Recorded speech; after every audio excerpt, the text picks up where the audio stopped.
Olá, sejam bem-vindos ao blog Tuas Petros, dando continuidade então à nossa série de vídeos explicando ponto por ponto da Suma Teológica, questão por questão, artigo por artigo. Hoje nós vamos para o artigo 2º da questão 1ª, que está tratando ainda da Sacra Doutrina.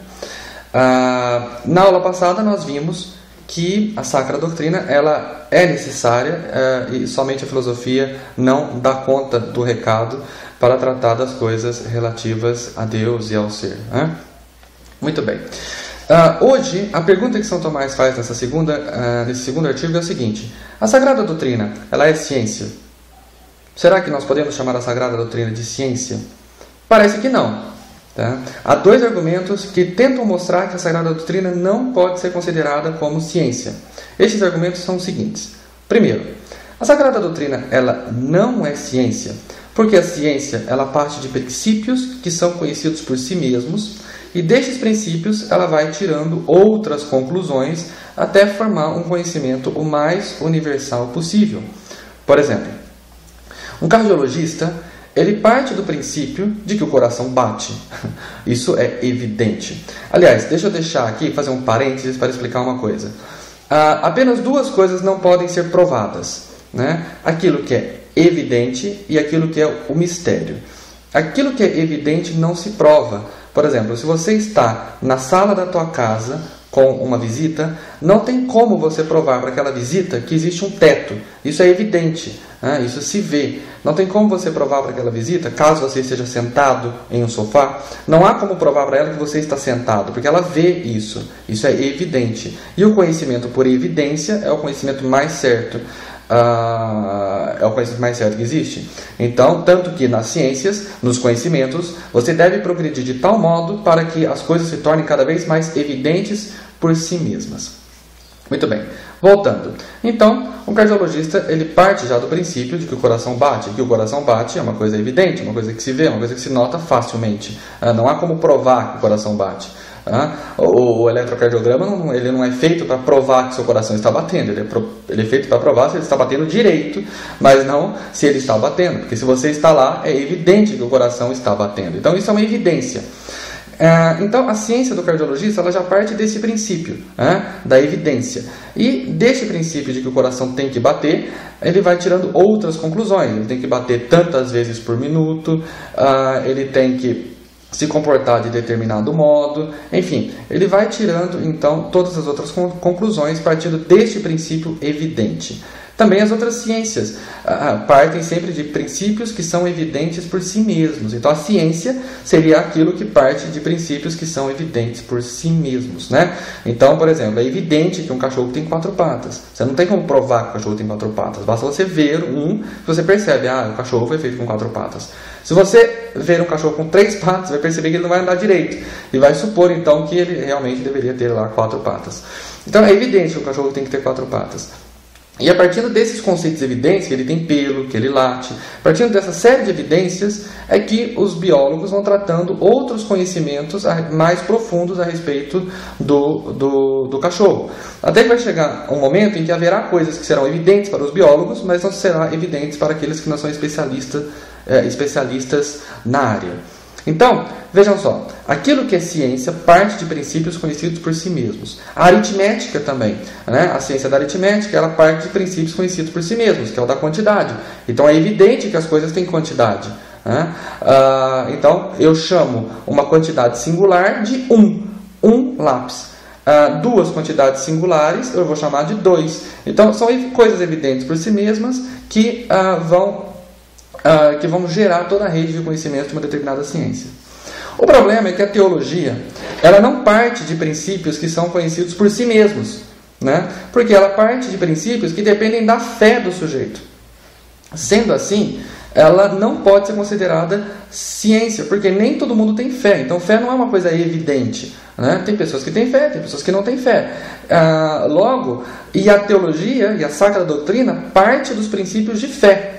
Logo, ela não pode ser considerada ciência, uma vez que parte de princípios que não são perceptíveis por si mesmos. Então, este é o primeiro argumento, através do que tenta mostrar que a Sagrada Doutrina, de fato, não é ciência. O segundo é mais ou menos o seguinte: O segundo argumento que vai mostrar que a Sagrada Doutrina não é ciência é aquele argumento que diz assim: a ciência trata do mais universal possível, né? Por exemplo, o biólogo ele não vai formar uma ciência sobre o Lulu, né? Aquele cachorrinho específico, sobre o Rex. Não, ele vai tomar um conhecimento mais abrangente possível que sirva para todos os cachorros, e não somente para o Rex. Você não vai ter lá a ciência do Rex, que vai estudar somente o Rex. Você vai estudar o cachorro, um cachorro hipotético, um cachorro em si, e aqueles conhecimentos serão válidos para todos os cachorros, que deverão se adequar mais ou menos a esse conhecimento universal a respeito daquele objeto. Então, por exemplo, o Rex não late. Né? Nós vamos fazer toda uma ciência para estudar o Rex? Não. Nós deveríamos chegar à conclusão que ele tem uma deficiência, um problema, porque é próprio do cachorro latir, ele não late, então é um problema dele. Né? Mas eu não vou ter que formar uma ciência para estudar somente aquele cachorro. Assim, por exemplo, o meu cardiologista, quando eu vou a ele, né?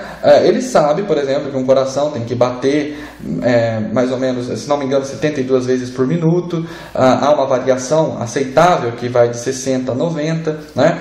Então eu chego lá em repouso, isso, né? A pessoa estando não fazendo atividade física.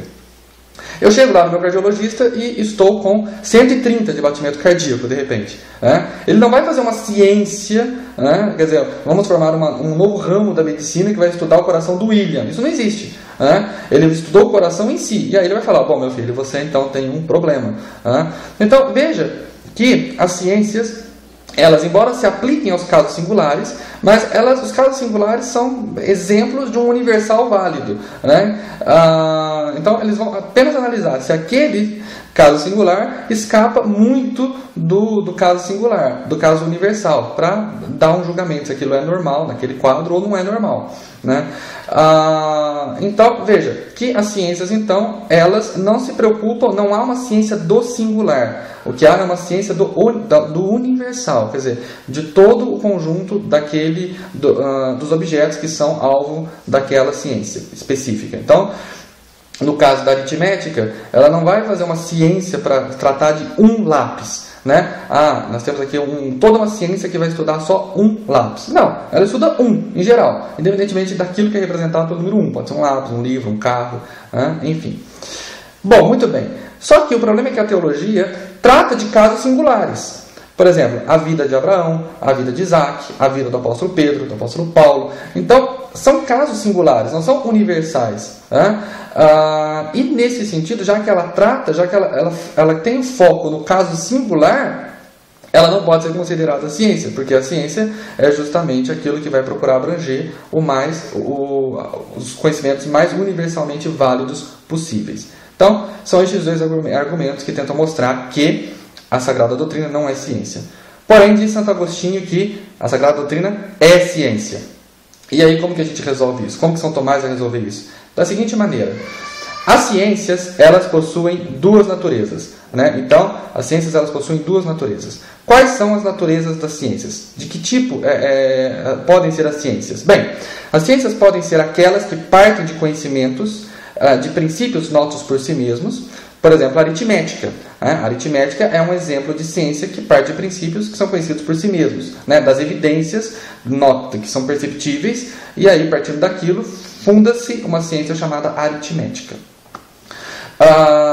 Mas também a cardiologia, né? Como eu disse lá, você tem, é evidente que o coração bate, que é um órgão independente dos outros, etc. Essas coisas, que a vida depende disso. Então, de você ter lá um órgão que pulsa, que bombeia o sangue. Então, essas evidências vão fazendo que surja a ciência da cardiologia. Embora esse exemplo da cardiologia, nesse caso meu aqui é um pouco imperfeito, porque ele vai entrar no segundo tipo de ciência, na verdade. Tá? Então, mas veja, no caso da aritmética é muito válido. A aritmética, então, é uma ciência que parte dos princípios que são conhecidos por si mesmos. Porém, há um segundo tipo de ciência, que são aquelas ciências que partem dos princípios dados por uma ciência superior.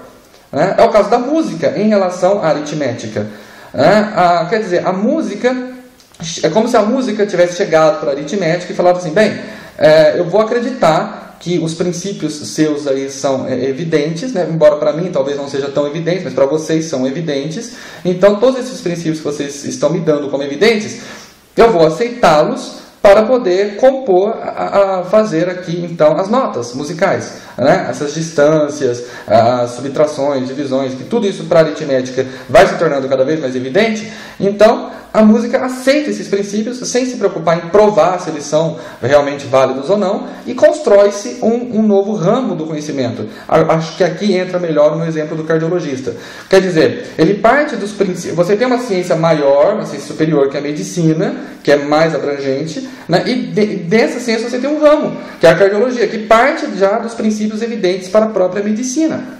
Então, você tem dois tipos de ciências. Ciências que partem de princípios que são conhecidos por si mesmos e ciências que partem de princípios que são dados por uma ciência superior. E aí forma-se uma ciência abaixo daquela que aceitou as premissas da ciência anterior, né, da ciência superior a ela. Então, é nesse quadro que nós vamos analisar agora se a teologia é ciência ou não. Ela é ciência. Por que a teologia é ciência? Porque ela é verdade que ela não parte de princípios conhecidos por si mesmos, né? Porque nem todo mundo tem fé. Porém, ela parte de princípios que são dados por uma ciência superior, que é a ciência divina. Então, que é o conhecimento de Deus, que é a ciência de Deus. Para Deus, todas as coisas são evidentes. Então, Deus revela lá uma coisa, né, e o estudo da Sagrada Doutrina fala, bom, se Deus revelou, então é verdadeiro. Né? Eu vou partir desse princípio. Deus não mente, Deus não está querendo me prejudicar, enfim, né, Deus não quer brincar comigo, não tem por que ele fazer isso. Então, partindo desse princípio de que aquilo que Deus revelou é verdadeiro, é que você vai construir todo o campo da Sagrada Teologia. Então, quando Deus diz, eu existo, então, bom, se ele disse que existe é porque ele deve existir de fato. Como, né, depois acaba se tornando uma coisa um pouco evidente. Mas a existência de Deus não é uma coisa evidente. Né? Ela pode ser provada. Quer dizer, ela não é nem um mistério, também não é uma evidência. Ela pode ser provada de forma racional. Mas também tem esse quadro de que Deus revelou isso. Então, para Deus, a própria existência de si mesmo é uma evidência.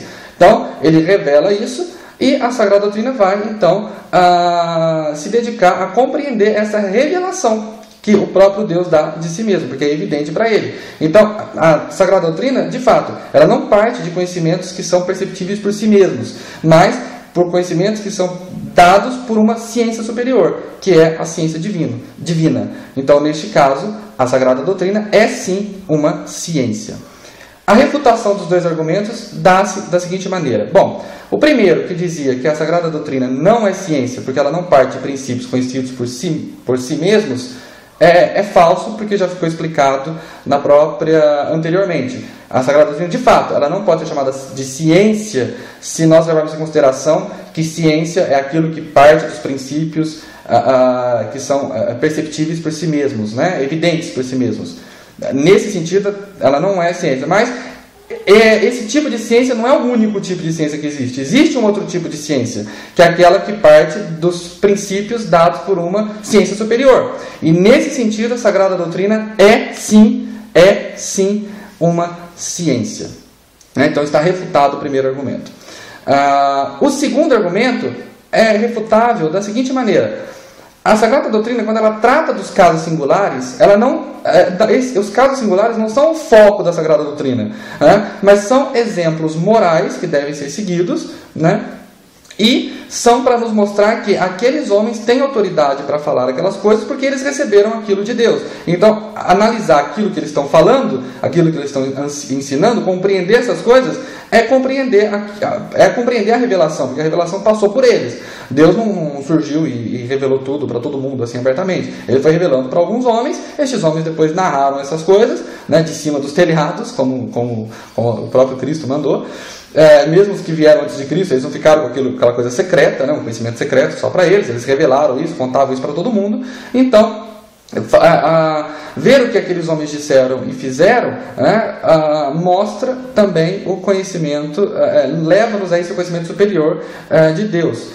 Porque a revelação passou por eles, digamos assim, para chegar até nós. Eles foram meios, uma palavra que o protestante odeia, né? Eles foram intermediários, eles foram intercessores, quer dizer, eles estão entre aquilo que Deus quis e aquilo que Deus quis dizer, e nós que ouvimos o que Deus quis dizer. Isso passou por alguns homens que passou para nós, né? Deus não falou direto para nós. Então, quando a Sagrada Doutrina, quando a Sagrada Teologia estuda estes homens, os feitos destes homens, é para ter exemplos morais e porque estes homens têm autoridade, mas não são eles os objetos em si da teologia. Então, o segundo argumento também é falso. Espero que vocês tenham gostado também desta. Fiquem com Deus. Até o terceiro argumento da primeira questão. Ainda estamos na primeira questão. Veja como é complexa a obra de São Tomás. Até o próximo vídeo. Forte abraço. Tchau, tchau.